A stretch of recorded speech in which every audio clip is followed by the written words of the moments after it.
हमारे मुल्क हिंदुस्तान में इंतखाबी सरगर्मियां जोरों शोर से जारी हैं। इसकी गहमा गहमी इस कदर उरूज पर पहुंच चुकी है कि कोई सियासी जमात मुसलमानों को गद्दार करार देकर हिंदू वोटों के हुसूल को यकीनी बनाने के लिए मुसलमानों के गले काटने का ऐलान कर रही है, तो कोई मुसलमानों से हमदर्दी जताकर उनके वोट हासिल करने की कोशिश में मसरूफ है। मुख्तलिफ सियासी जमातें राय दहिंदगान को मुख्तलिफ तरीकों, नारों, वादों और दावों से रिझाने की कोशिश कर रही हैं। मुस्लिम दुश्मनी के हवाले से शोहरत पाने और उत्तर प्रदेश में मुसलमानों पर अरसा हयात तंग कर देने के हवाले से मशहूर वज़ीर आला योगी आदित्यनाथ को अचानक इंतखाबी मैदान में काबे शरीफ की याद आ गई, जो कि मुसलमानों का मुक़द्दस मजहबी मुकाम है जो सऊदी अरब में मौजूद है। वो हिंदू बिरादरी से ताल्लुक़ रखने वालों को बेवकूफ़ समझते हुए ऐसी बात कर रहे हैं जो सिर्फ और सिर्फ हिंदू मुसलमान में खलीज पैदा करने की कोशिश के सिवा कुछ नहीं। बंगाल की सरजमीन पर योगी की तकरीर किसी दीवाने की बर के सिवा कुछ नहीं। कितना अच्छा होता कि हमारे सियासी रहनुमा इंतखाबात में मजहब, मजहबी मुकामात के बजाय तरक्की और अवामी जिंदगी में बेहतरी की बात करते, लेकिन ऐसा बिल्कुल नहीं किया जा रहा है। ऐसे में बंगाल की वज़ीर आला ममता बनर्जी हैं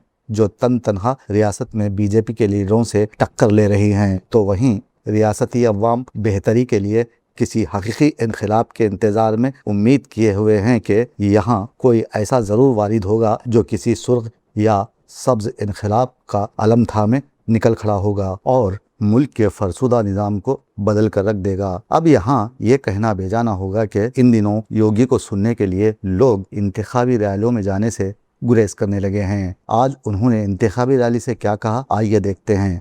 बंगाल की धरती को हमें काबा की धरती नहीं बनने देना है। बंगाल की धरती तो काली की धरती रहेगी, माँ काली की धरती, माँ दुर्गा की धरती रहेगी, वंदे मातरम की धरती रहेगी और हर हर महादेव का गूंज इस धरा से लगातार चलना चाहिए। और यही आह्वान करने के लिए आज मैं आपके पास आया हूं।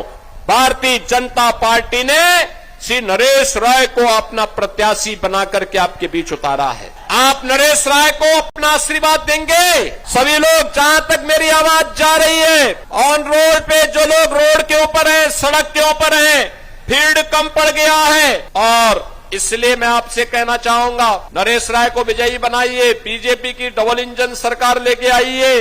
ये टीएमसी के गुंडे और उनके सिपा सालार जो धमकी दे रहे हैं ना, 4 मई के बाद ये लोग आपके सामने नाक रगड़ते हुए भीख मांगेंगे, घुटने टेकते कर। आप चिंता मत करिए, भय मुक्त वातावरण में कमल निशान पर वोट दिलवाइए बीजेपी को।